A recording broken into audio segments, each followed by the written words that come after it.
InsyaAllah kita sambung lagi perbahasan kita berkenaan dengan kitab Zikrul Maut, iaitu kitab mengingati mati. Jadi tuan-tuan dan puan yang dirahmati Allah sekalian, pada siri yang lalu kita telah membahaskan bahawasanya bila mana kita akan mengingati mati, maka kita akan hilang keseronokan perkara-perkara yang hanya semata-mata bersifat duniawi. Jadi bagaimana kalau kita nak menikmati kenikmatan ini walaupun kita hidup di dunia. Jadi pada ketika itu hendaklah kita ubah, kita tune kita punya kenikmatan itu, hendaklah kenikmatan kita itu berkait dengan hari akhirat. Sebab bila kenikmatan kita itu berkait dengan hari akhirat, bila kita mengingati mati, maka dia tidak akan menghapuskan kenikmatan tersebut. Malah dia akan menjadi motivasi kepada kita untuk terus melakukan kebaikan tersebut. Saya dalam sehari dua ni tiba-tiba macam mana ada sembang dengan isteri. Saya kata, cuba ingat, kita kena ingat mati banyak sikit. Lepas tu dia jawab apa? Dia kata, tak nak ingat mati, takut. Kata, pasal apa takut? Kata, duduk kat rumah lipat pun lari, kan? Tambah duduk dalam kubur, kata, kan? Lagi banyak lipat, lagi banyak kalajengking, lagi banyak ulat-ulat, lagi takut. Jadi tuan-tuan dan puan sekalian, jadi terlintas di fikiran kita, maksudnya sekarang ni kita kena bayang begitu. Bila kita duduk dalam kubur sekarang ni, kita tak ada isteri dah, kita tak ada anak dah. Jadi pada waktu itu kita amat memerlukan teman, kita amat memerlukan rakan. Jadi dalam kehidupan kita itu biarlah kita ada misi mencari teman. Apa teman kita? Tak lain dan tak bukan, iaitu amalan. Ini musim banjir ni, banyak di pantai timur ni, bolehlah tuan-tuan melancarkan misi mencari teman. Maksudnya iaitu melakukan seberapa banyak kemungkinan amalan. Sebab apa? Hanya amalan inilah yang akan menjadi teman kepada kita.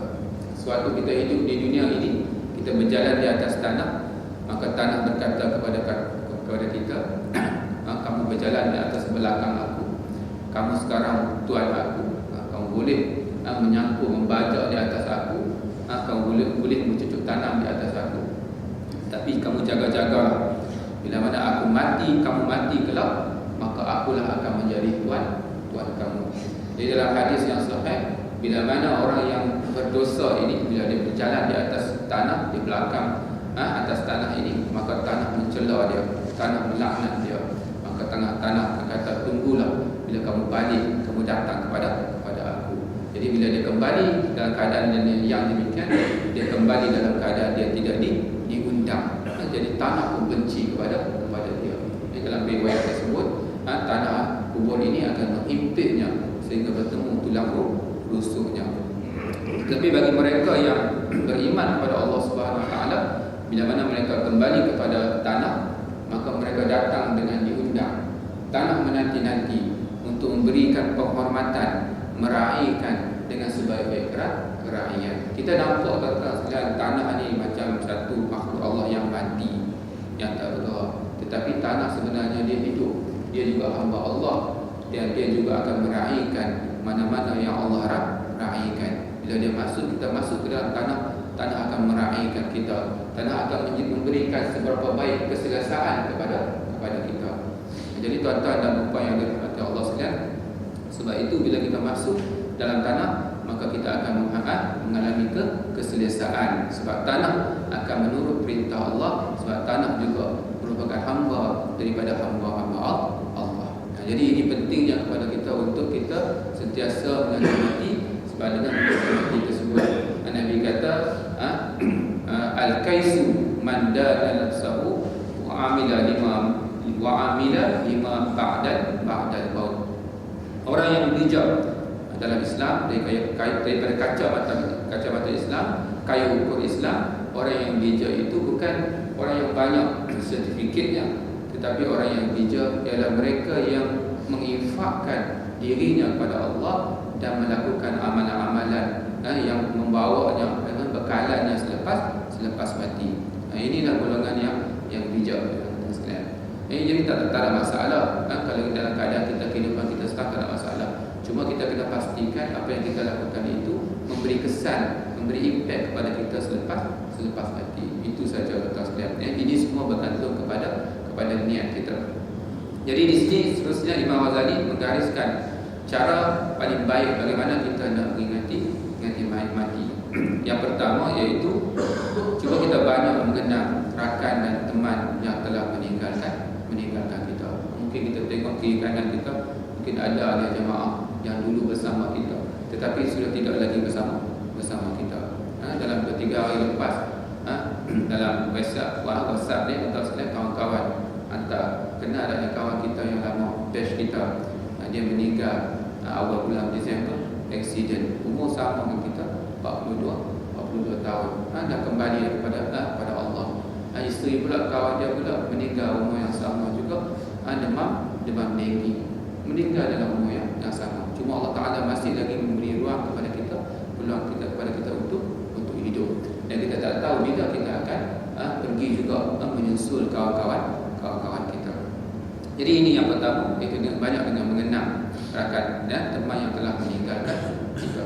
Dulu musim korban dulu kita tengok dia, kalau tempat saya tu seorang ni dia bahagian potong tulang. Ada mesin potong tulang tu. Kalau tak ada orang lain lah, dia pergi tengok. Tapi sekarang dia dah tak ada. Kita tengok mesin potong tulang, kita teringatkan dia, teman-teman kita yang telah pergi meninggalkan kita. Jadi kita pun ingat balik bahawa kita mungkin satu hari nanti juga akan menyusul. Yang kedua, betapa nasib mereka di dalam perut bumi. Tuan-tuan sekalian, bayangkanlah yang duduk dalam perut bumi ni, ya Allah, kita doakanlah kepada mereka supaya bumi ini, kubur mereka itu menjadi satu taman daripada taman syurga. Kita tak tahu bagaimana, jadi kita bersangka baiklah kepada mereka. Tetapi tuan-tuan sekalian, duduk dalam tanah yang sempit, yang rimas, yang panas, yang penuh dengan azab dan sengsara, tentulah sesuatu yang amat menyakitkan, amat menggerunkan. Dan yang ketiga, mengenangkan hal mereka sewaktu hidup dan bagaimana keadaan mereka sesudah mati. Alhamdulillah, mungkin mereka mati dalam keadaan baik, jasa-jasa mereka dikenal.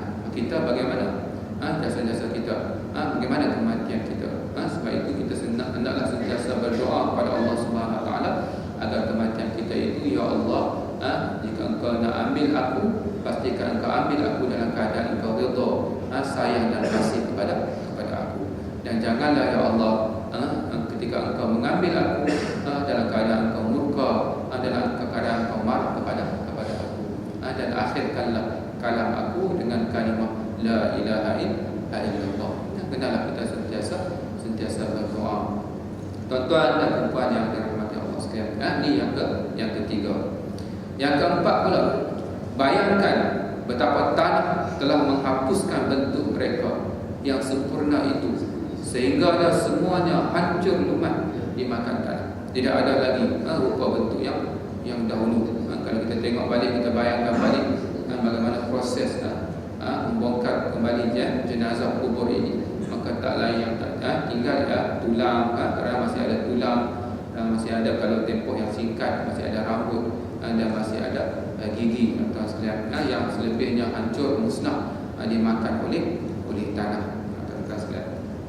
Dan yang kelima, bayangkan mereka telah meninggalkan masjid dan tidak dapat bersama lagi dalam majlis perkumpulan seperti mana yang kita hadiri ini, dan jasa-jasa dan bekas-bekasnya terhapus daripada muka bumi.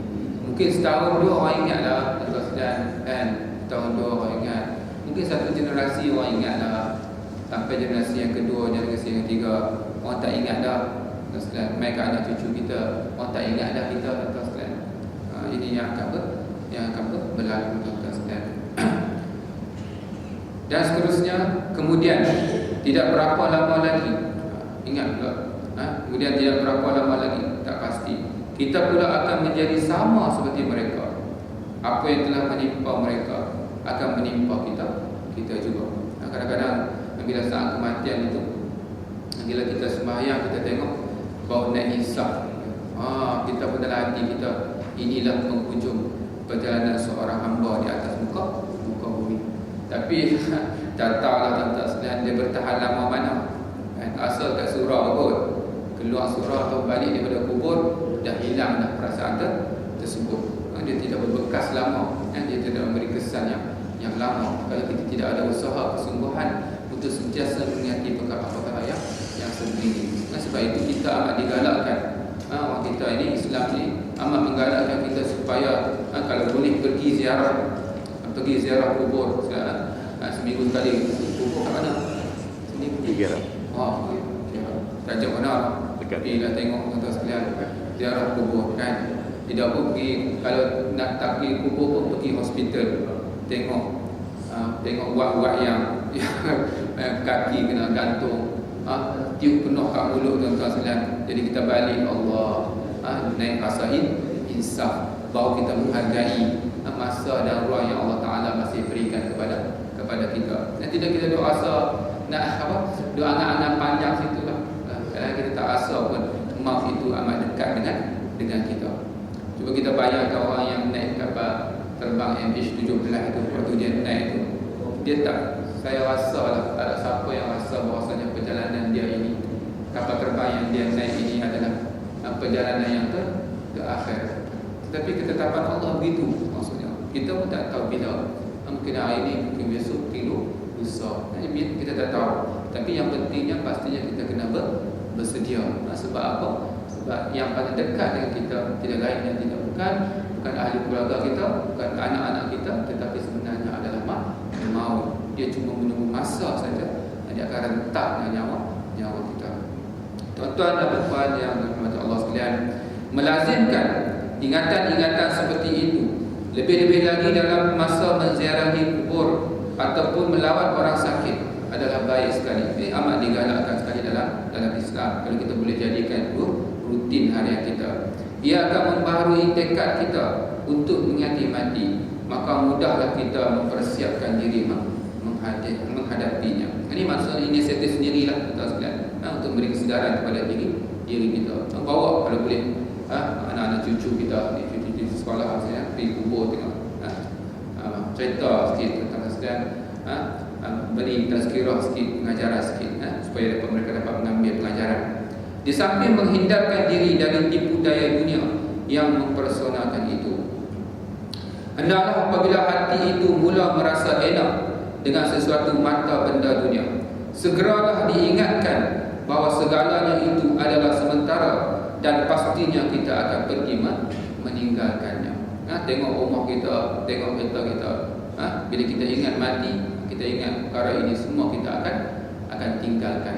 Adakah kita menggunakan sebaik-baiknya? Adakah kita mendapat daripada sesuatu yang halal, dan kita menggunakan juga pada jalan yang memberi impak kepada kita di hari akhirat kelak. Diriwayatkan pada suatu hari Ibnu Muti' memerhatikan rumahnya, lalu hatinya merasa kagum dengan rumah tersebut. Tengok rumah dia, rasa kagum. Kita pun tengok rumah kita, alhamdulillah lah, walaupun mungkin tak senang mana, mungkin alhamdulillah rumah kita besar, megah. Kemudian dia pun meratap dan menangis seraya berkata, kalaulah tidak kerana mengingatkan mati, nescaya aku akan terus merasa gembira denganmu, wahai rumah.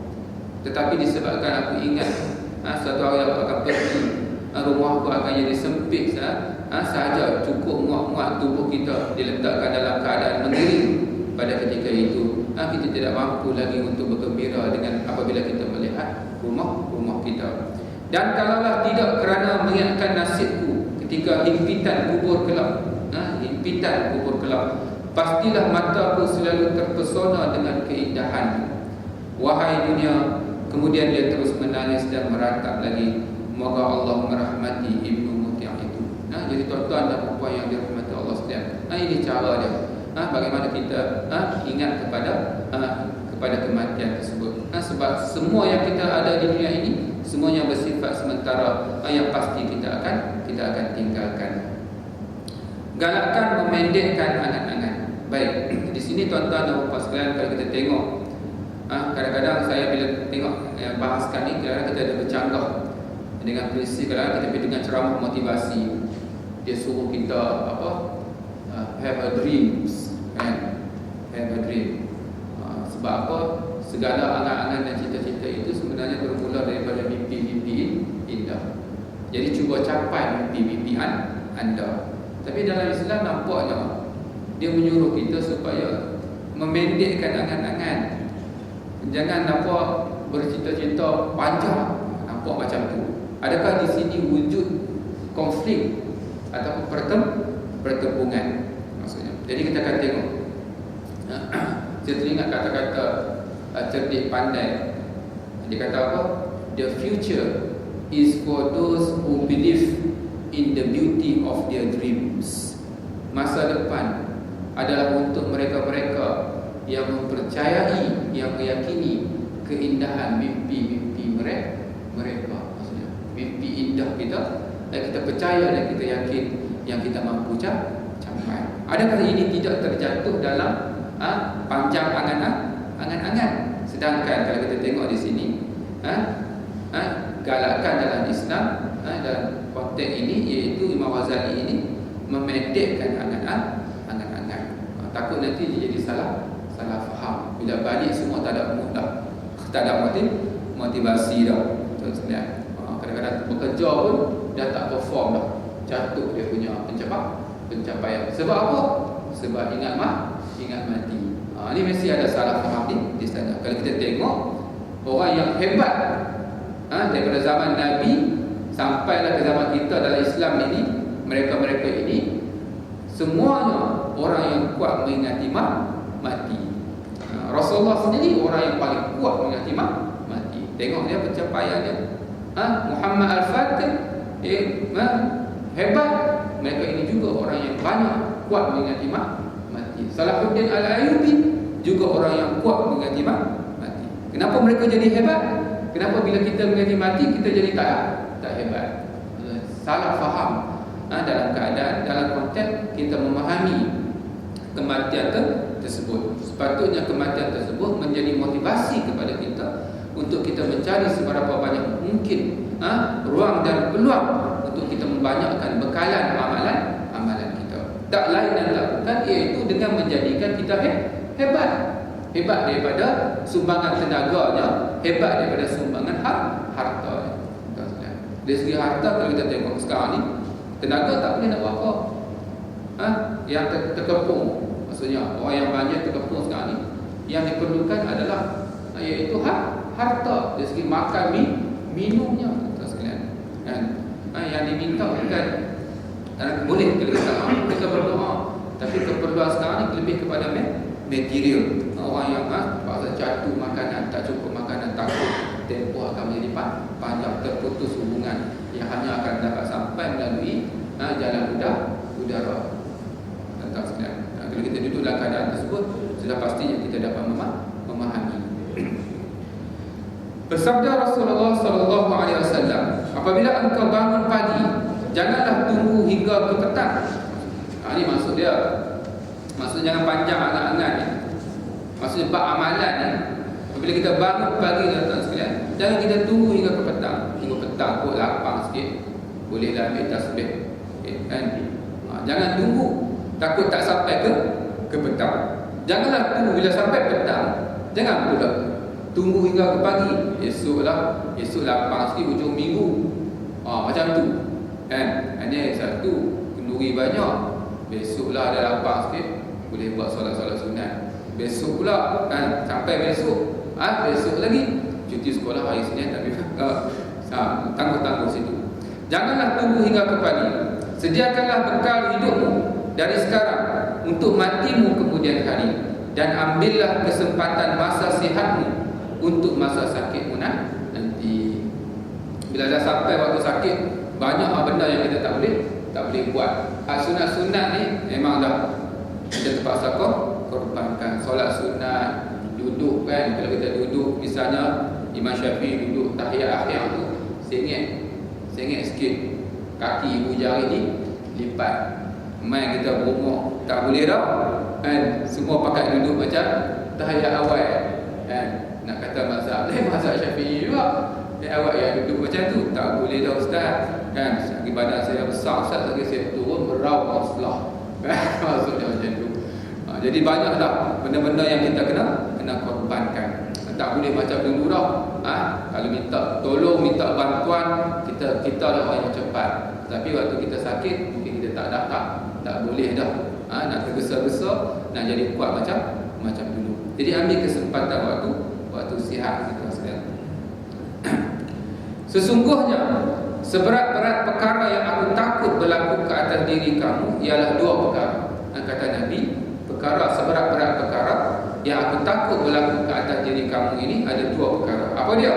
Yang pertama, sangat menurut hawa nafsu, iaitu seseorang akan menahan diri dari yang hak dan benar. Ini bila kita menurut hawa nafsu, kadang-kadang bila kebenaran itu kita dah tak nampak sebagai kebenaran.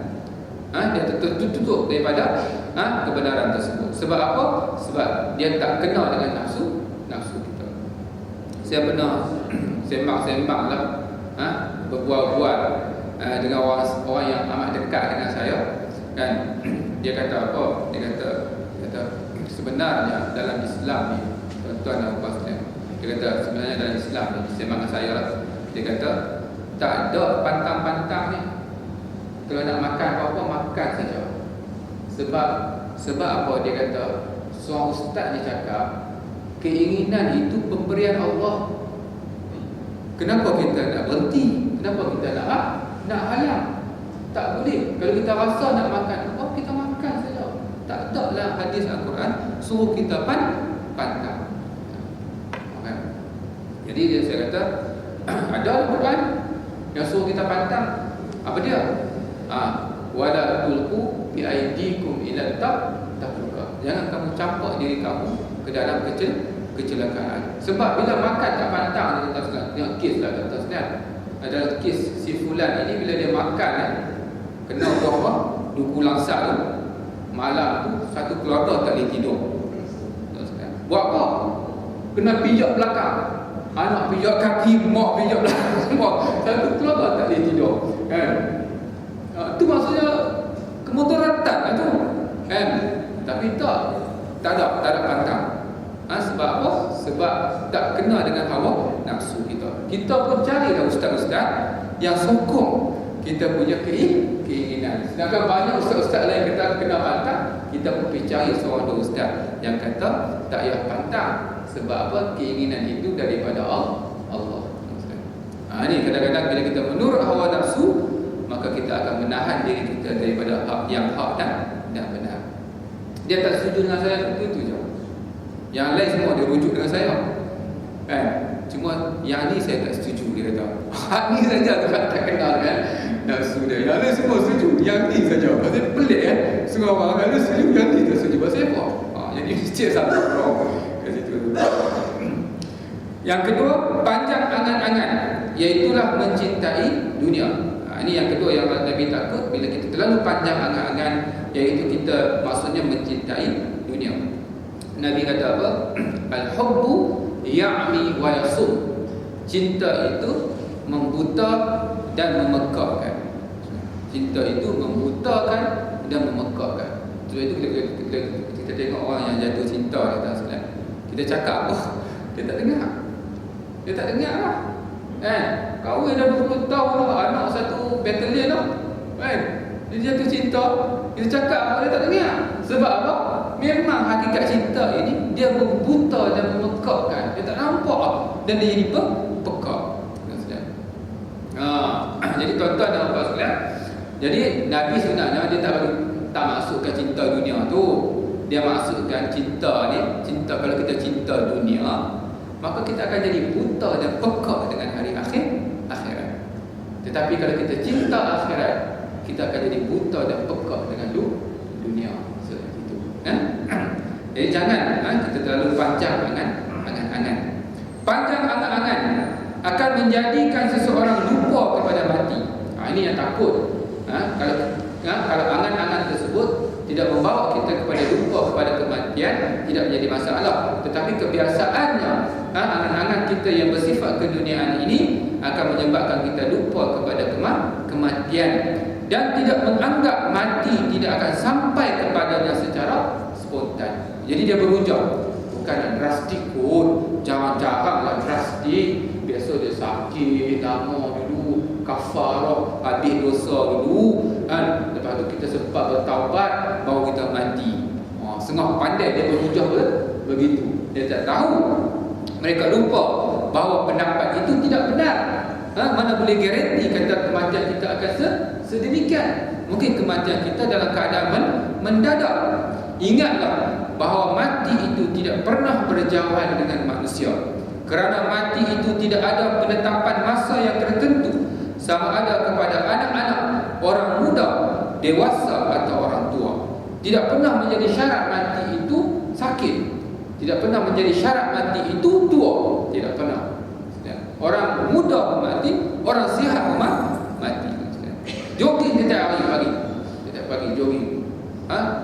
Dapat tahu meninggal juga kemalangan sampai juga. Jangan lepas ni kita tak jogging pula. Salah faham. Kau situ susah tu kan. Dia kan cari pasal kan. Kata orang dia panggil apa? Beban. dia beban. Tak jogging tu jogging lah. Mati itu urusan Allah. Jangan kita risau tentang urusan Allah. Apa yang patut buat kita buat. Yang itu urusan kita. Jadi tuan-tuan dan puan yang dirahmati Allah sekalian. Jadi kalau kita tengok angan-angan kita ini mungkin menyebabkan kita lupa kepada kematian. Jadi sebenarnya kalau kita tak nak dia jadi macam satu konflik, Islam kata pendekkan angan-angan, pakar motivasi kita, hakikat kehidupan kita. Untuk kita menjadi lebih bermotivasi, kita kena ada angan-angan, kita kena ada mimpi-mimpi. Maka pada ketika itu, untuk nak mengharmonikan dua pandangan ini, maka saya balik kepada slide nombor 5. Saya balik kepada slide nombor 5 supaya dia menjadi harmoni. Iaitu kita balik kepada slide nombor 5.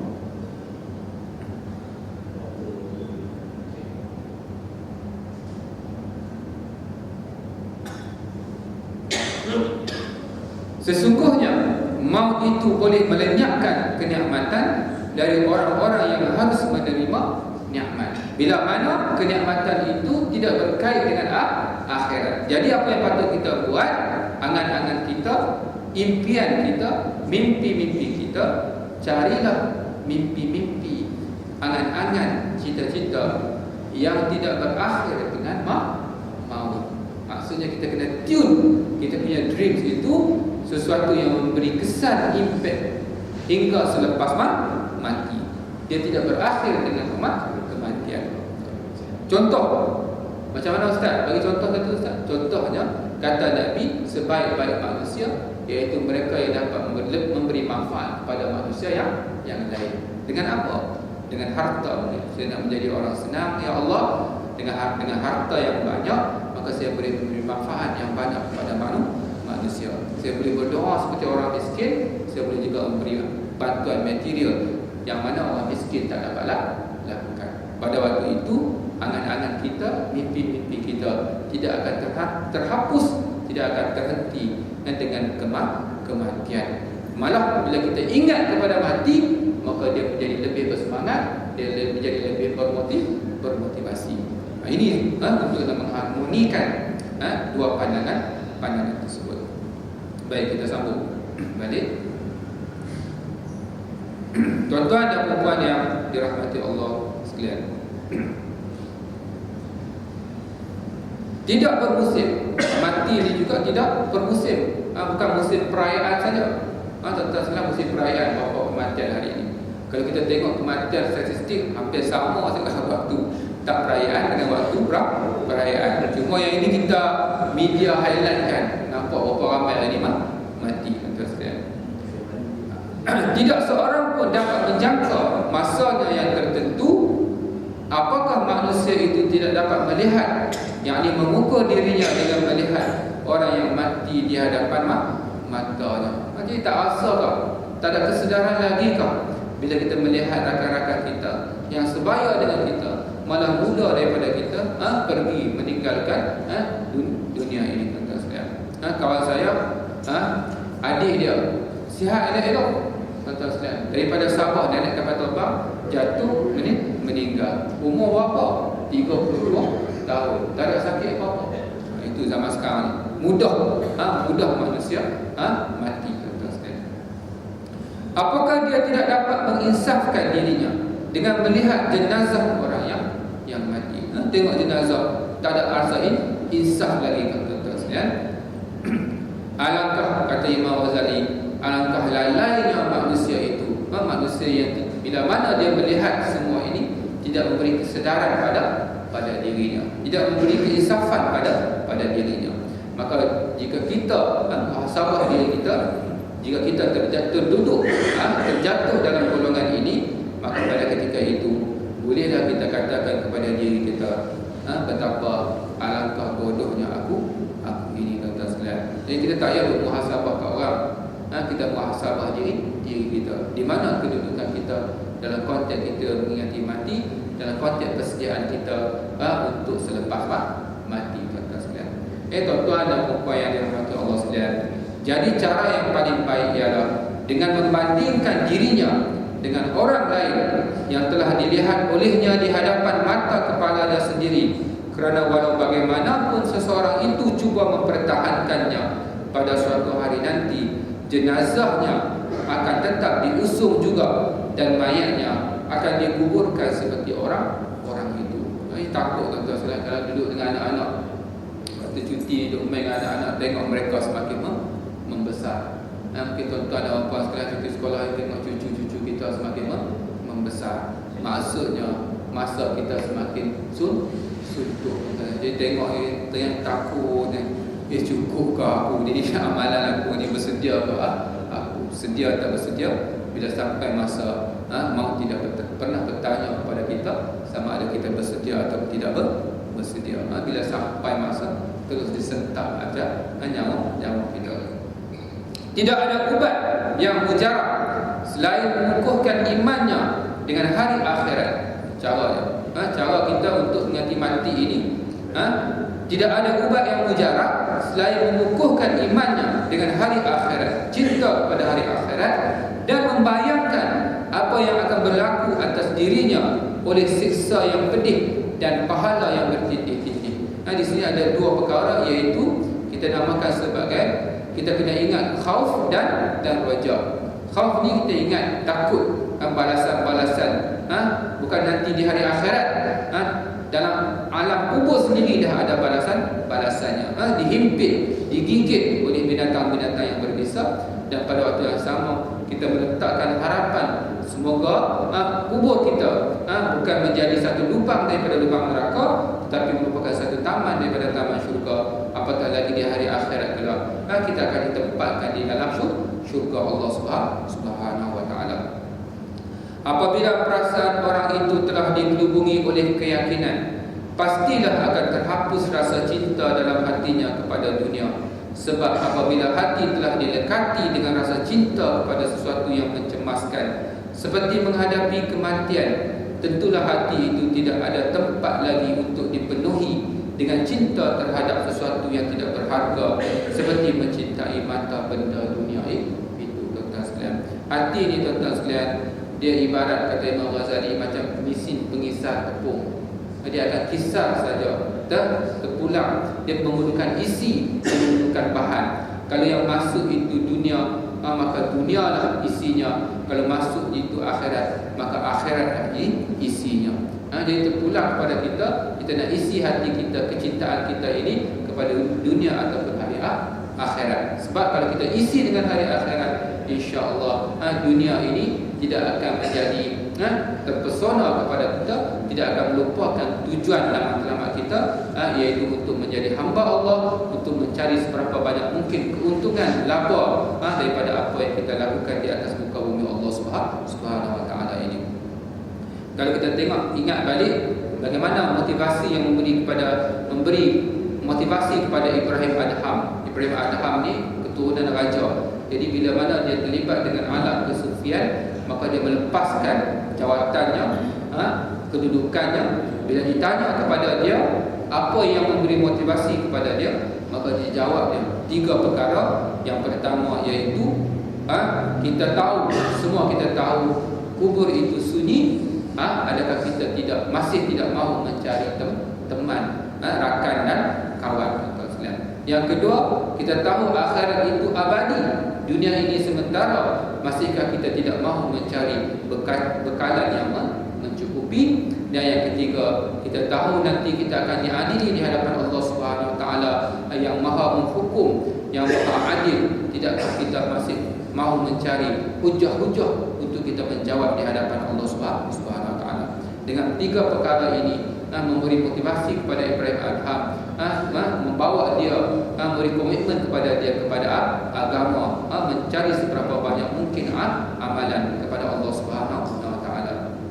Tuan-tuan dan puan yang dirahmati Allah sekalian, insya-Allah kita akan sambung lagi berkenaan dengan zikrul maut ini, tentang martabat keyakinan. Ada beberapa martabat di sana tentang bagaimana kita yakin tentang hari akhirat ini. Kalau kita muhasabah balik keyakinan kita di peringkat mana. InsyaAllah yang ini kita akan sambung pada siri yang akan datang. Nanti banyak-banyak masuk lupa. Kita ingat nasi lemak kami. Yang baik daripada Allah Subhanahu Wa Taala dan yang tak diberi kelemahan diri saya sendiri. Saya sudahi dengan billahi taufiq wal hidayah. Wassalamualaikum warahmatullahi wabarakatuh.